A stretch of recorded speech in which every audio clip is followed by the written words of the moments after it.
So this cartoon, I think, just to start, sums up pretty well what happens with BDD. I love BDD. I love working with it. It's a fascinating condition, and it has a lot to do with the psychological, I guess, process that happens when BDD is present. So I think this cartoon sums up pretty well kind of what happens. Okay. So, in terms of, I don't want to rehash too much what the pre-training video showed you guys already because it had great diagnostic criteria. And I just wanted to emphasize a few things about the diagnosis that I think are important to know. And first and foremost, this is definitely a body image problem. And I want you guys to think about it like that because it looks like and functions a lot like OCD, just very focused in on particularly body image. And so I'm going to show a quick animated video that does a great job of kind of summarizing what BDD is, the symptoms, possible causes, so that we don't spend too much time on it. But I just wanted to review it with you guys so that you guys are kind of primed up to talk about this. Plus, you can show it to your clients. So let me share. Let's see if I can, it'll let me. Okay. I don't know if it, no, it did not switch. Let me change my window here so you guys can see this.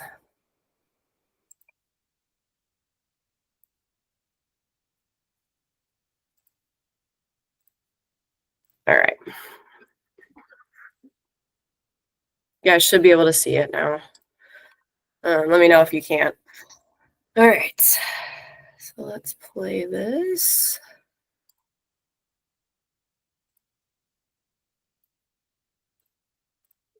Okay. So what is it?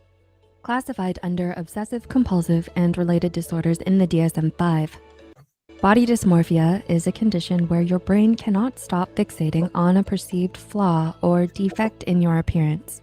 These flaws are often not noticeable to others, but your perception of them may cause you to feel embarrassed or anxious, especially when in social situations. It can feel like looking at yourself through a funhouse mirror, where what you see is vastly different from what others do. Symptoms. Since body dysmorphia often makes you focus on only your flaws, you may develop anxiety over how you look, which can lead to habits such as repetitive grooming as a result. While these habits may exist as coping mechanisms and forms of reassurance, they can be disruptive to your everyday life and thus emotionally distressing. According to Johns Hopkins Medicine, some common symptoms of body dysmorphia are avoiding mirrors, constant exercise, and grooming, frequent weighing, picking or pinching your body, attempting to hide parts of your body, and avoiding social activities. In addition, there are other psychological and emotional symptoms as well. Body dysmorphia can make you believe that there's something wrong with you, even though there isn't. It tricks you into believing that others can see your flaws. As a consequence, you may fall into self-destructive behaviors, such as purging, restrictive dieting, binge eating, and over-exercising. In your desire to fix yourself, you may even pay for unnecessary surgeries that put you and your health at risk. Possible causes. Body dysmorphia can affect anyone, regardless of gender. There are no specific causes for body dysmorphia, but doctors believe that several factors may play a part, including one's medical history, brain chemistry, personality type, and life experiences. Treatment. Body dysmorphia can alienate you from your body, but it does not need to be a persistent condition. It can be managed. Talk therapy and CBT are the most common forms of treatment, but you can also reach out to a mental health professional for more guidance and assistance. Did you find this video helpful? All right. So that is BDD in a nutshell. Just to get you guys ready for what the rest of what we're going to talk about here. Let me go back to presenting here. Okay. So, okay, yeah, you guys can see it again. Okay, good. So my question for you guys is, what do you guys think, or I guess, how would you explain what body image is to a client? And anyone can jump in, feel free. What is body image? I'm going to give my best guess. I've never worked with anyone with this disorder, but Totally fine. like a distorted image that you see in like a reflection of yourself, and you don't like feel who you are or what you look like, something along those lines. Yeah. Yeah. So that would be negative body image that you're pointing out. But you got the idea. Like the body image is a representation, and we want to make this really clear for the client. It's a representation mentally that we have of our own physical appearance. So I describe it this way when I'm teaching clients and families. Like, I'll give an example of, it's like a photograph you have of your body, which means it's inherently distorted because it doesn't have the same qualities as the original thing. And plus, our minds are full of biases, right?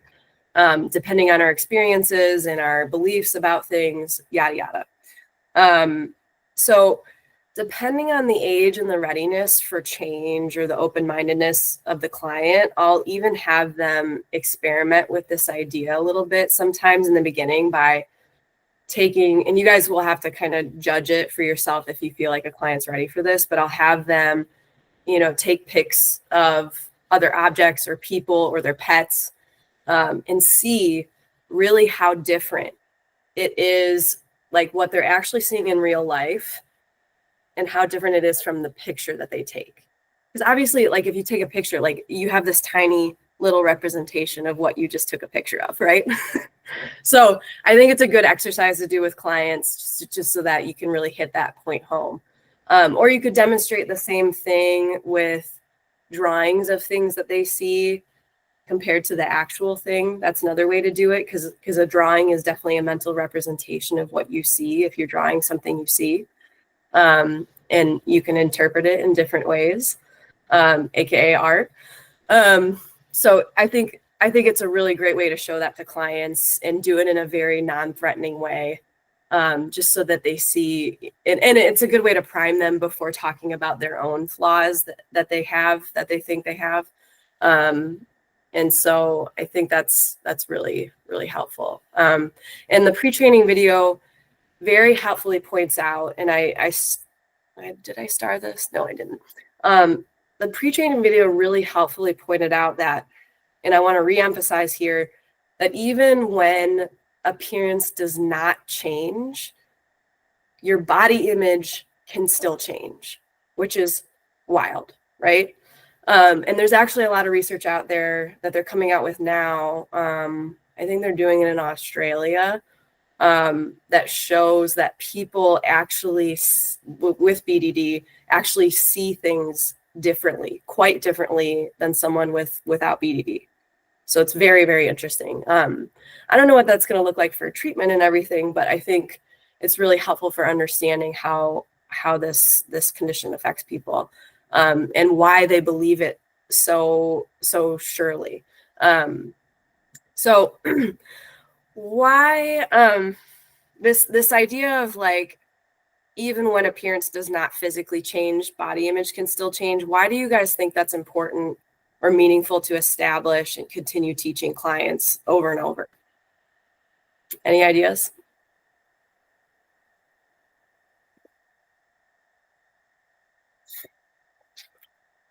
Yeah, Joey, jump I in. think for one, it's like validating for them, for you to be able to say, like, I will have no idea what your experience is like. Like, I can only speak from the other side because I'm not seeing through your eyes. Yes, Yeah, that's where my brain goes. absolutely. That's a huge piece of it. Yeah, and this is, I think what the mistake people make when they're doing treatment with BDD is, like, they think, we have this responsibility to convince, people of something else, but really you want them to start understanding how to see things differently, even though they're their brain is telling them and showing them, actually physically showing them something different.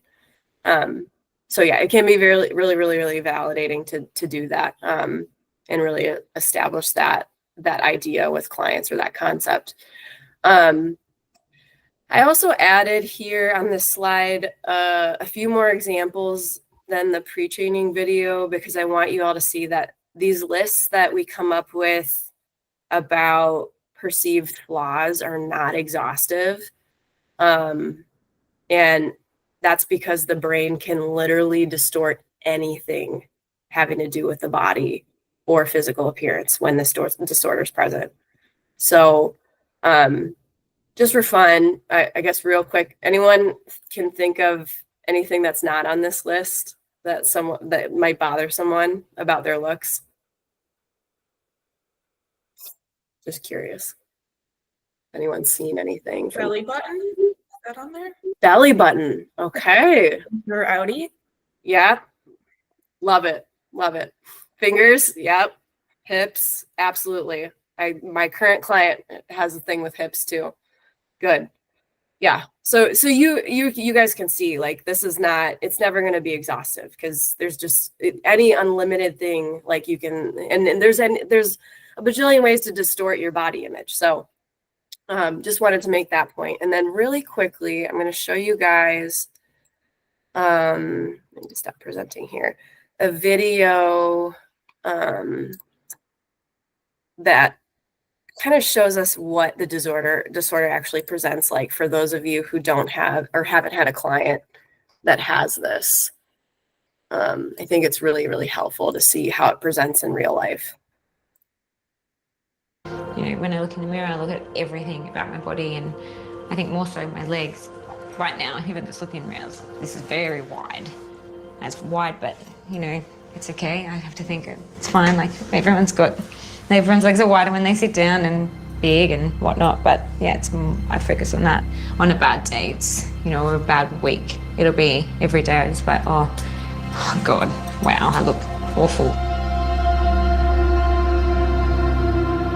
I sort of try and keep it to myself. I never really show anyone it, because I'm so ashamed of feeling this way. It's really hard.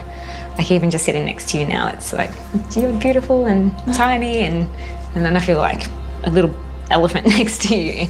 That's how it sort of makes me feel. Yeah. It's I mean, what is the impact of all of that on you? Tiring, really tiring. I sort of wish that I didn't have it, so I could just live a normal life with friends and just enjoy life itself. Sorry. Something like this that consumes my mind so much is so difficult. It's just constantly there. Like, honestly, I just hate what I see. Like, I just can't stand it.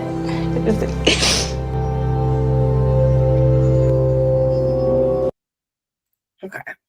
So I just wanted to give you guys a little bit of a taste to see how debilitating this can be for people. And because I think the first time you see it in a client, it can be kind of shocking and really difficult to take on. So I just wanted to give you guys a little bit of a look at that. Okay. So go to the next thing. Okay. So just to start beginning to pick apart if someone is experiencing a body image problem, you need to be asking several critical questions during the clinical interview or the intake. So these, I think, what is that, four questions up here at the top under clinical interview. Those are the ones I typically start with. And then I kind of, we'll maybe suss out and ask some of these other questions under relevant clinical background and history a little later on, because sometimes we don't always have time in the intake to go into some of this stuff. But it's these are the big questions, those top four that you want to ask. And it can also be beneficial to your conceptualization and your understanding of the development of some clients' BDD to ask those other historical background questions that are more specific. The pre-training video also mentioned some very helpful measures that would allow you to collect more useful data and better determine BDD. One was the Body Dysmorphic Disorder Questionnaire, the BDDQ. I pinned that one on the chat. That one's good for differential diagnosis and like comorbidities with an EDD, because I think there's a question in there that specifically tries to rule out ED, because ED is a little bit different. It's more of this fear of gaining weight, whereas BDD is well, it's what we just talked about. And then the Y box modified for BDD is amazing for pulling preoccupations and compulsive behaviors, but they only have one for adults. So what I've done in the past is I've kind of modified it a little bit if I'm treating like an adolescent when I ask them these questions. And that's got at what I needed to get at in terms of diagnostic criteria and figuring out symptoms.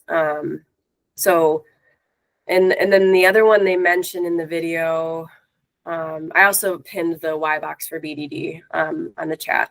The other one they talk about is the OVIS, the Overvalued Ideation Scale. That one I have not used and could not find access to the PDF for it. So that one I'm less familiar with, so I'm not going to really go into that one. And then this is another quiz I pulled, or questionnaire I pulled from the Building Body Acceptance workbook that CCI does, which I'll also send you guys the link to that workbook as well later on. But you can use your clinical judgment to see if it makes sense. Another way to do it is to have them draw or write a description of their self-portrait of their body. Or you can focus in on just the areas that really bother them and which ones that the client is experiencing distress around. For me, the more information I have on how the disorder is presenting, the better. So feel free to utilize all of these with your clients. Okay, so the pre-training video did a good job of giving you guys kind of the CBT social learning model for BDD, which definitely applies here. But I find the BDD maintenance model from the Building Body Acceptance workbook a little bit more accessible, or I guess easier for clients to grasp and kind of see how this cycle works. And that'll be in the next 2 slides. So just make sure you're paying attention, because we'll try to use this to conceptualize our case example later in the presentation. But at the heart of BDD lays a lot of unhelpful appearance-related assumptions. That's what's on the left side here. Often it involves a lot of inaccurate or inflexible if-then statements. And they often have developed due to clients' past experiences, which kind of relates to the triggers here on the right side. But more recent events can also trigger or exacerbate some of the underlying appearance assumptions and concerns, either by supporting or threatening to support those appearance assumptions that we've got up there. So those are just a few. Sometimes your clients will tell you other ones, but they all kind of generally fall into these examples. These are more broad to keep them a little bit more general, but they generally kind of follow that outline. If I don't look perfect, then I look awful. If I'm ugly, I don't have value. If I look attractive, I'll be successful, I'll be liked, that kind of stuff. So that's just to give you an idea of appearance assumptions and triggers, which is really what's going to make up a client's negative body image. So we'll keep talking here. So usually when that's kind of laid out, there's also 4 main strategies this model lays out that client will likely engage in as a result of their negative body image.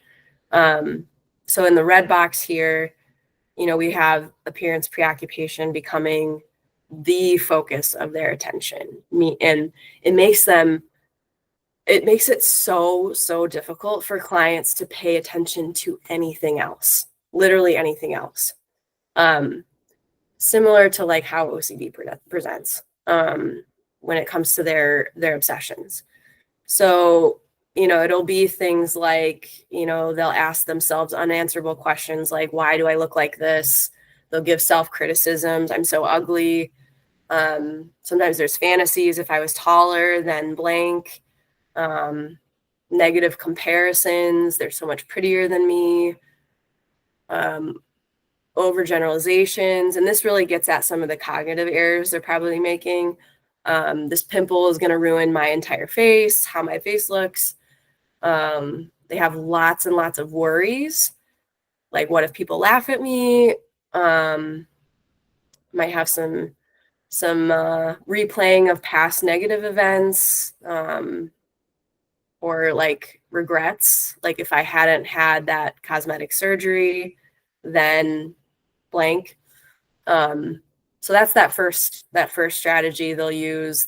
The yellow box, more engaging in kind of some of the compulsions, some of the behaviors. So mirror gazing, checking on reflective surfaces or with pictures or videos, verifying their appearance in those ways, or they'll measure parts of their body.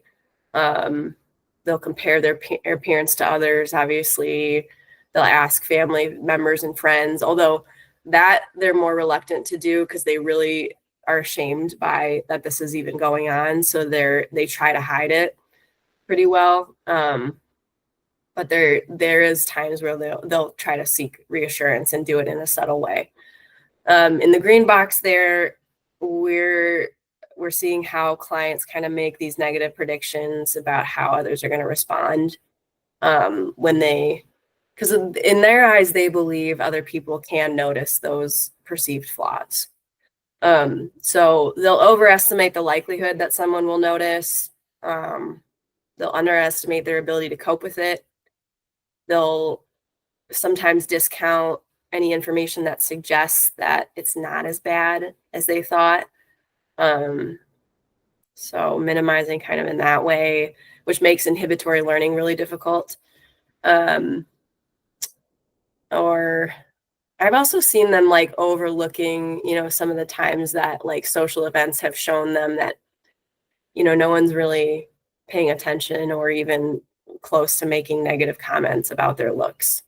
Or like they've even been complimented before, which is a separate trigger, but that could happen. And then the blue box here, they're engaging in more behaviors that involve avoidance and safety behaviors, which you guys know come with anxiety. I'm not going to go too much into that because I think the pre-training video went really well in depth about how, we'll use strategies to conceal perceived flaws and do behaviors like skin picking, hair pulling, any like manipulation to how they look to try to minimize or hide, like I said, that area, down to, even as much as like, changing the angle that they are talking to people or the way they take pictures, or, wearing masks, wearing scarves to cover it up, stuff like that. So any questions about those strategies that clients will kind of use to, I guess, compensate for that negative body image? Does that make sense?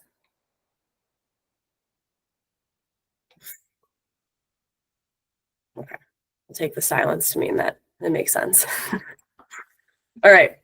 So what ends up happening with the vicious BDD cycle is appearance assumptions underlying the problem stay really reinforced and intact. And those 4 strategies I just showed you just strengthen the idea of the importance of physical appearance. And then all the while, they're kind of depriving themselves of these opportunities to really challenge their ideas or their assumptions, and they don't get the opportunity to build this tolerance for, you know, what a healthy individual probably does, which is they kind of just tolerate, you know, any imperfections they see.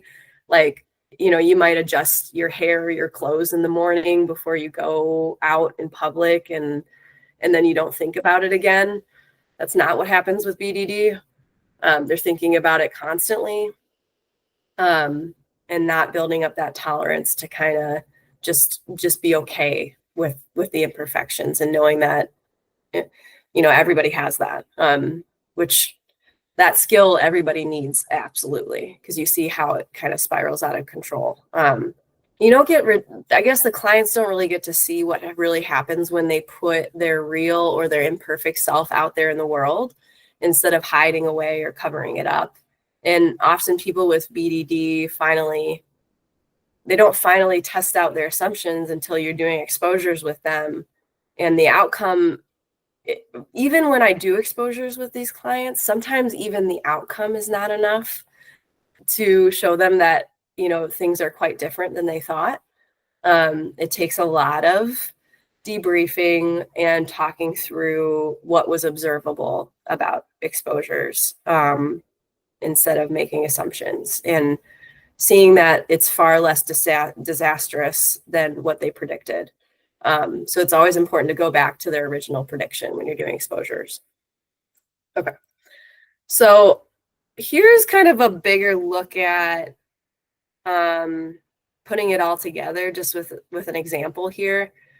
This person, their appearance assumptions more about everybody noticing, that came from maybe prior experiences with maybe negative comments. And this comes from the BDD workbook, by the way.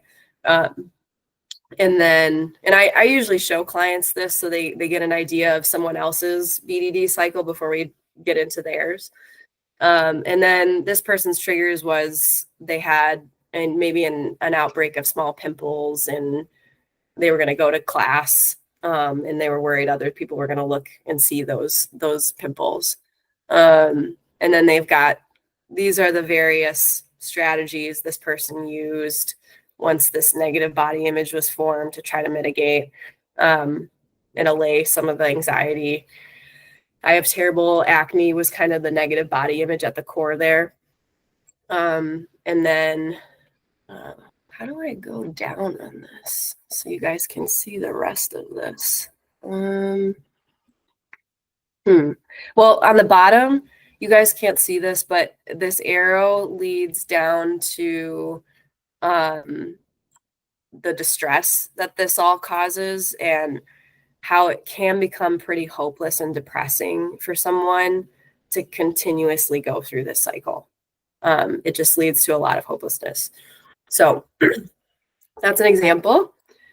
And then I wanted to throw this on here for you guys, because sometimes clients with BDD hold really positive beliefs that, you know, being, excuse me, that being preoccupied with their appearance is a helpful thing to do.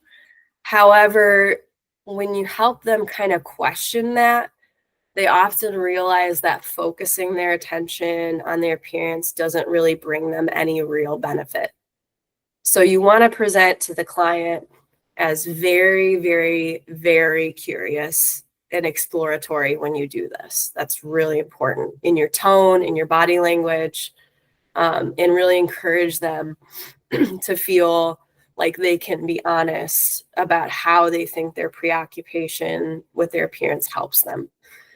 Because if we're looking at these questions, you know, we're asking them, what are the positive beliefs? How much do you believe them? When we're going into what is the goal of it? Like, we really do want to understand this, because this is really going to help with your conceptualization and what you're going to do in treatment. You know, I would ask them in terms of this goal question, does focusing your attention in this way truly reach your goal? how exactly does it help you or protect you? And I'm really genuinely curious when I ask that, because it's different for everybody.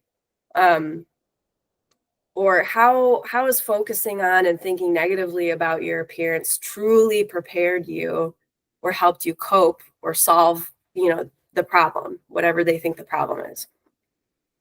Because a lot of times it's about being accepted socially, and you kind of want to get them talking about that piece, because that's underlying a lot of why BDD happens in the first place. There's a lot of social anxiety typically, which is why that pre-training video went so hard into how do we, differentially diagnose social anxiety, because I think sometimes both are present. And then this question about, are there negative consequences to your appearance preoccupation? Like I would get into with a client, does it make you feel better, the same, or worse when you really focus your attention on and think negatively about their appearance? And when I ask these questions, I purposely pause for a while because I really do want them to think about it. And I'd ask them, are you drawing your attention to aspects of appearance that you or others may not have normally noticed? And it's going to depend on the client's insight, whether they're able to kind of see if that happens or not, because level of insight is different for everybody. It depends how far along treatment you are in when you ask this. You can also use a similar line of questioning for unhelpful BDD behaviors with this kind of line of questioning. Like, what is the goal of your behavior? Are there any advantages to using that behavior the way you currently are? Are there any disadvantages? Does the behavior really achieve your goal? Again, that goal question is really, really important. At this point, how much sense does it make to keep going with that behavior? Because that's kind of putting the onus back on them to decide whether or not they want to change or not. Do advantages of doing that behavior outweigh the disadvantages? Those are all really great questions to ask someone. And again, I do this if the model isn't enough to kind of convince them. And typically BDD is pretty persistent, so a lot of times you will have to do motivational interviewing. So that's there for you guys. I just wanted to go into more detail about that for you guys. Okay, and then treatment. I think the pre-training video did a good job with this. I'm just elaborating a little bit. The psychoed should encompass body image for sure. I think I mentioned that, and negative body image, what BDD is, the negative impacts of BDD, how it develops, recommended treatments, and then how, families or partners can support and not accommodate or reassure their loved one's BDD. You just saw motivational interviewing, so I won't go into that. Cognitive restructuring is great for teaching them to recognize and label and challenge their problematic thinking patterns, as well as some of the unhelpful rules and assumptions about their appearance. And then exposures, gold standard, obviously. They're really useful for reducing compulsions like checking and reassurance seeking, reducing the safety behaviors, the avoidance, and really testing out the accuracy of the client's negative predictions so that inhibitory learning can kind of take place and create new positive associations with some of that anxiety provoking stimuli. And the hope is that you make those associations stronger than the original negative ones. So that's kind of that's what I would say about inhibitory learning, because I know the training didn't really go into detail about that because that's kind of newer. But that's what inhibitory learning would look like if we were doing this with BDD. And then the pre-training video didn't mention this, but there's also a modified version of ICBT, specifically for BDD. I have not actually used that with a client yet, because I've kind of stuck to traditional, CBT, mindfulness, some ACT I've thrown in there before. But there's research to back up that this is an effective treatment as well. If, you find exposures are kind of like beating your head against a brick wall and you kind of need to switch up the treatment because it's not getting anywhere, I think ICBT could be a good alternative. And then attention training is beneficial, reducing the appearance preoccupation, because the goal is to gradually practice sustaining your attention on a mundane activity for longer periods of time. And then using meditation is another way you can get regular practice for your client to be present focused and deal with their wandering mind, especially if they're, engaged in negative preoccupation. We want to disengage them, show them that they can choose where to shift their attention to, back to an anchor, whether it's breathing or something else. And then last but not least, you can utilize, I think, diffusion and acceptance skills from acceptance and commitment therapy. And because I'm looking at the time here and I'm running out of time, I'm not going to necessarily go deep into that, but that's also an option for you guys. Okay. So the pre-training only does a very brief case example of an adult male. So today we're going to mix it up and do a role play with an adolescent female client of mine. And I'll play the client since I'm actually currently working with this client and basically know her BDD in and out because we've been working on it for so long. And I'm going to have you guys all pretend to be the clinician on this case and conduct. We'll start with just like a really short clinical interview to determine, if this client has BDD and her symptoms. So let me go ahead and start with some volunteers.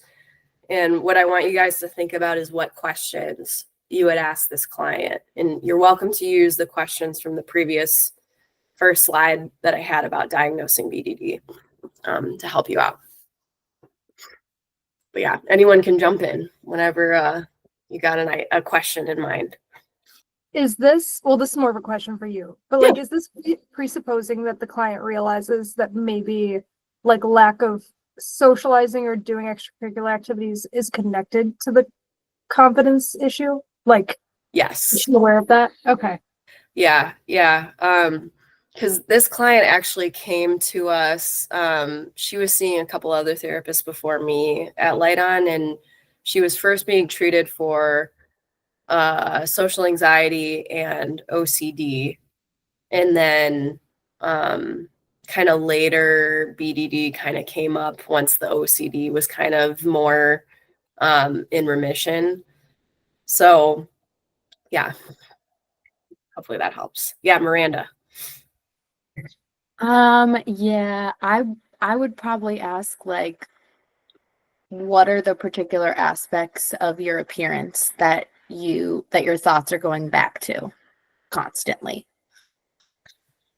I feel like I constantly think about how skinny my legs are and just how ugly and fat my face looks.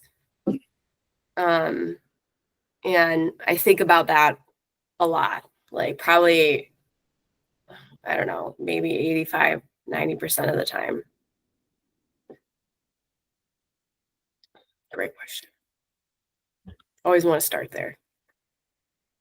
Sarah, yes. Do you go to great lengths to improve or conceal your legs or your face? And is it like, do you not leave the house without that? What does that look like for you? Oh yeah. Oh my gosh, where do I start? I try to wear certain pants and shoes that make my legs look less skinny. And I do these facial exercises in the morning that I found on Instagram. And I also do regular exercise. I go to the gym to work out really early in the morning every morning so I can do my leg exercises to make my legs look a little more muscular. I also gua sha my face twice a day. And I have a routine that I kind of do to make sure my skin looks good and make sure that my face looks skinnier. I probably avoid trying to wear swimsuits or like less clothes like shorts because I I can cover up my legs easier. Takes a while for me to do my makeup so I can make my face look better. Yeah, those are the things off the top of my head. There's probably more I'm doing.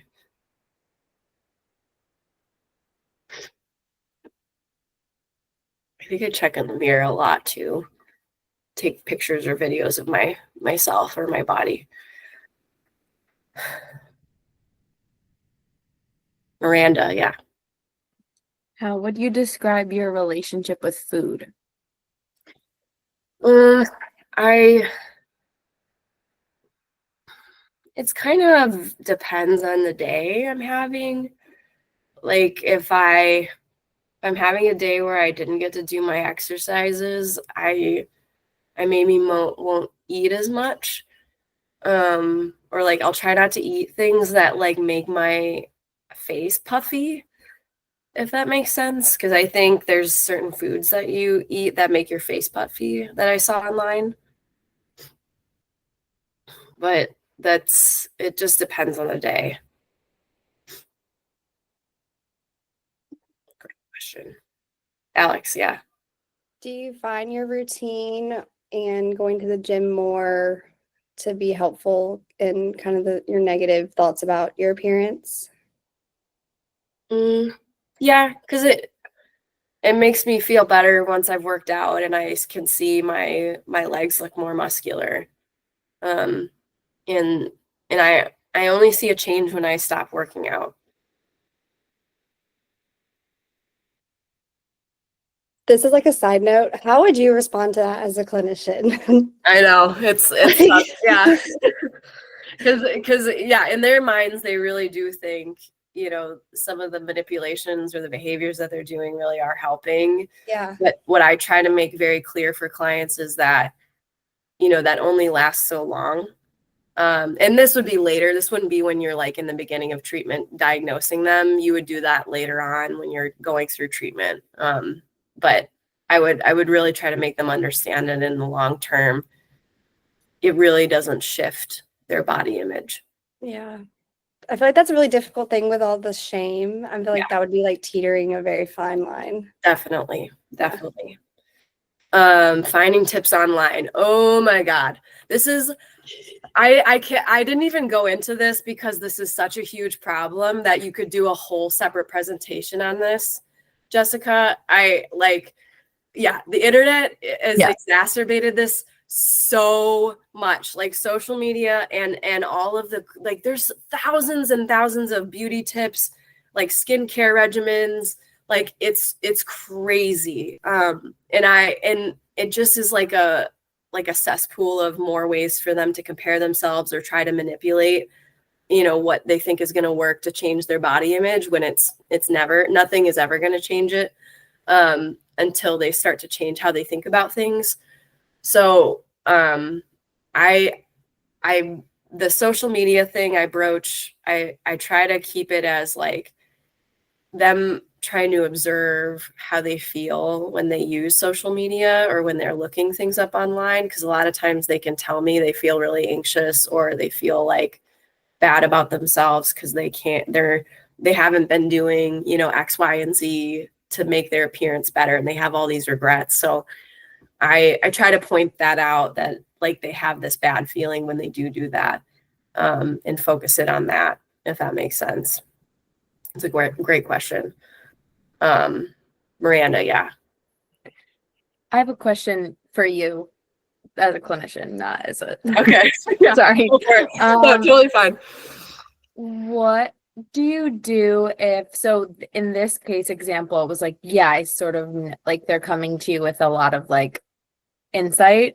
Mm-hmm. What do you do if has it happened where someone's come to you with like symptoms for something else, and then as you're like building your therapeutic relationship, it's like, oh, light bulb, you probably have BDD.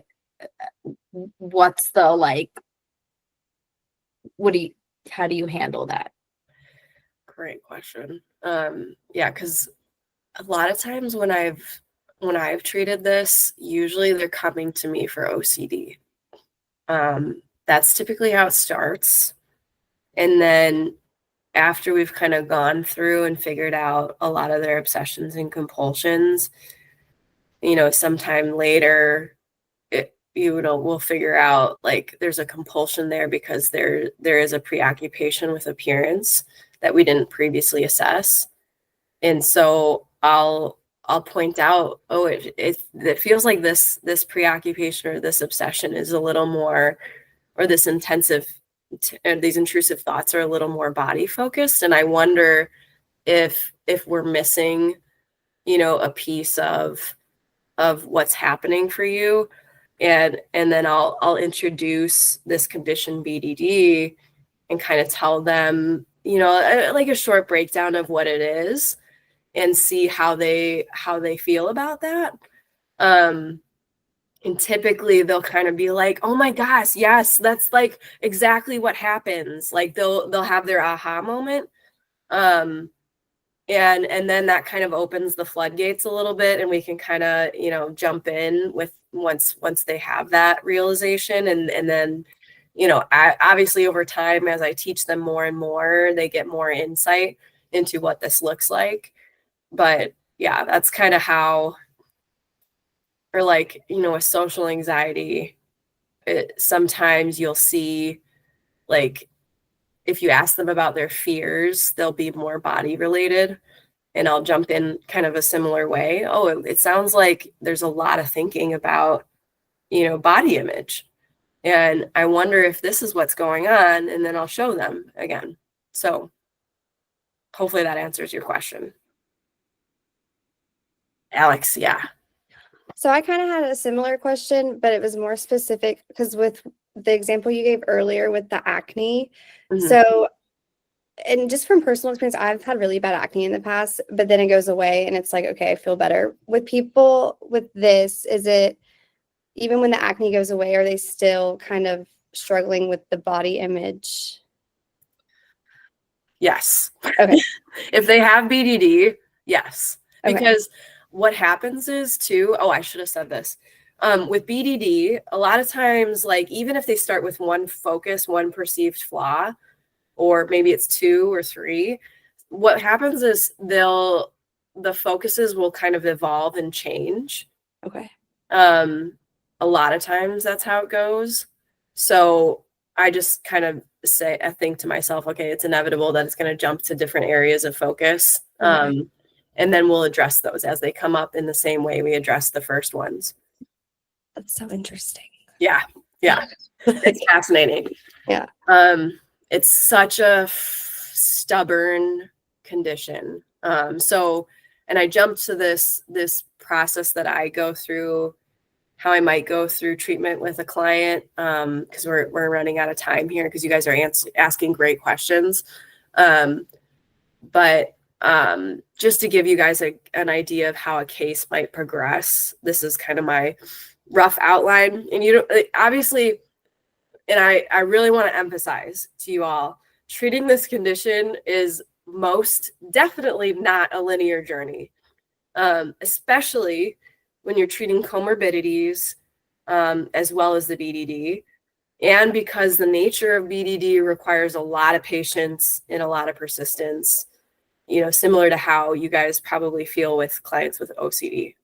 So this is like, a general guideline of how it would go, but, you might have to go back to psychoed. You might have to go into, some education that is nutrition related because they've got some ED symptoms coming up. Yeah.